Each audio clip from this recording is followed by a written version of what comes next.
Let me start by saying I love this movie. I rewatched it 3 times and I've loved it even more every time I watched it. But I'm also fascinated by just how much potential this universe has. There are so many plot points left unexplored, like Rumi's dad, Celine's backstory, past hunters, the true nature of demons, and so on. I'm just concerned because as much as I love this movie, I feel like it had some pretty glaring flaws that I'm not really seeing commonly addressed. This was the first movie in a completely new universe, and I can see that so much love and care was put into it. Like it took 9 years to cook the idea and 4 years to produce. Like it's obvious the people behind this movie really, really cared about what they're doing. However, life is good, but it can be better. But before we get into the negatives, let me talk about the positives because there are so many and I don't want this video to come off as a negative rant. First off, the characters. This movie is filled to the brim with lovable characters. Like seriously, some of these guys only have like a handful of lines but still have their own whole separate fan base. It's crazy. My personal favorite character is definitely Rumi, but Zoe and Mira are amazing as well. Rumi has such swagger and confidence, but it's just weighed down by her personal issues. Zoe is bubbly and energetic, but also worries that that might be a bad thing sometimes. Mira is the more serious and tough character, but has her sweetness and charm brought out by her best friends. Each of them is so distinct and unique, but their bond just feels so genuine and heartfelt that it's just a joy every time they're on screen together. And of course, heartbreaking when they aren't. As for the Saja boys, I love them all as well. My personal favorite was Abby.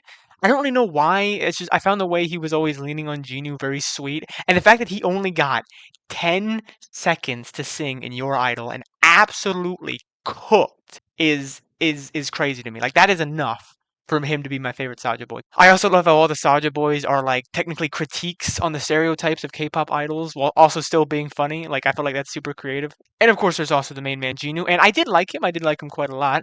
I could definitely tell what they were trying to do with him, but I think the writing ultimately fell a bit short with him, and I'll get to that later. Second, the animation and just the look of everything. I'm an art student, so I could gush about this all day, but this movie is absolutely gorgeous, and it's no wonder it was made by Sony. Creative uses of foreshortening, impact frames, the framing in general. Watching this movie is an absolute feast for the eyes. The wardrobe as well. Not a single bad fit in the entire runtime is absolutely absurd. My personal favorite outfit is definitely the one Zor my personal outfit is definitely the way. Oh my fucking god! My personal out. Give me a second, guys. My personal favorite outfit is definitely the one Zoe wore at the beginning of the film. I just love it. The combination of the crop top with the super baggy sweatpants. It's swag. It's amazing. And although we didn't get to see too many of them, I also did like the style they went with for demons. A lot of them feel like they're out of an old painting you might see, and it's super cool. And then you finish all that off with a rich and fluctuating color palette, and you just have pure visual cinema. Third, of course, the songs. I've had this movie's whole soundtrack on loop for weeks. The fact that Golden, at the time of writing this, is number 2 on the global Spotify, while previously being at number 1 for days, is absolutely absurd.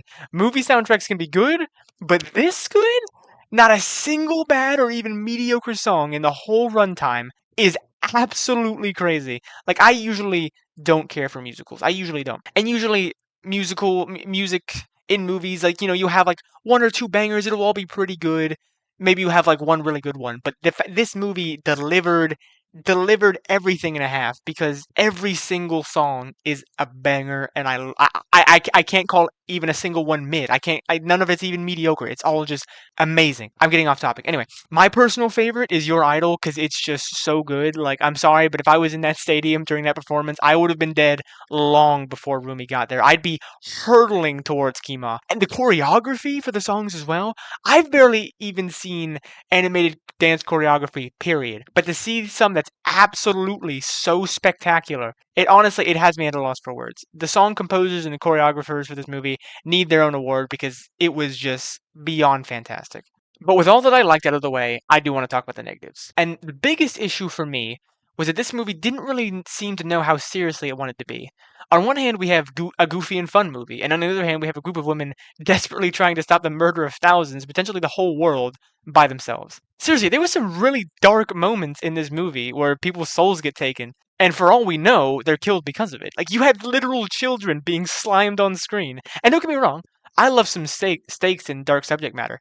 My only issue was even though these things were happening, and it seemed like they wanted us to care, it never really took the time to show just how serious these crimes were. The Saja boys are literal mass murderers when you really think about it. And I understand that they're demons and Kima is messing with their heads, but that does not excuse their actions. And for most of them, that's fine, but with Genu, I found it to be very, very distracting. Because when Genu first got introduced, I was hooked. A 400-year-old demon willing to do anything to stop the guilt that's been in his head for 400 years? That's amazing. That's awesome. Cinema. However, the movie very quickly loses me on just how far he's willing to go because, on one hand, you have Genu orchestrating the deaths of hundreds of people, and then you have him casually meeting up with Rumi where these things are never brought up once. The worst of it for me was the scene on the train.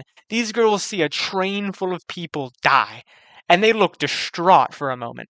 But then they immediately switch the subject and talk about Rumi. And in the next scene, Rumi goes and sings an absolutely fire, but song with the guy who was technically responsible for it without mentioning it a single time. I can understand Rumi not killing him during their first meeting, even though she tried. The old man in the bathhouse died after she left, so to her knowledge, Genu hadn't killed anyone. But after that, realistically, Rumi would have slimed his ass in public or private, I don't care. Maintaining your secret agenda goes out of the window when a literal mass murderer is standing right next to you, giving you a perfect chance to strike. And don't get me wrong, I totally understand what I think they were going for here, which is the classic love has blinded you trope. So Take it love away, has Padme. blinded you. Where Rumi overlooks Genu's crimes because she is growing attached to him and she believes he can be better. But that type of dynamic would have taken way more time to realistically develop. If I personally could have changed the script, I probably would have had Genu manipulating Rumi be a part of his original plan after he learned about her marks from Kima, and then he made sure to win her over and convince her of his good side before he started weakening the Hanmoon and murdering people. Then I'd cut out these casual little meetings and have more conversations like the one in the bathhouse and on the roof, where Rumi is obviously combative and conflicted because she knows what's right, but at the same time, you could slowly see her falling for Genu's charm. I could tell that they were trying to do something very complex with Genu, but unfortunately, they fell short. And a defense I might see for this is that technically it's a kids' movie, but to be honest, I don't even understand that.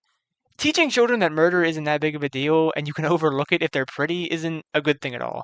And if focusing on it more was too dark, then just have a safer narrative where it's established that defeating Kemal releases all the souls back to the world. That way, Genu and the Saja boys actually have a path to redemption in such a short amount of time. But that's the other thing. I feel like making this any more of a kids' movie than it already was would just be holding it back more. I don't want a safer narrative where it's all hunky-dory by the end of the story. Holy shit, that was a bar.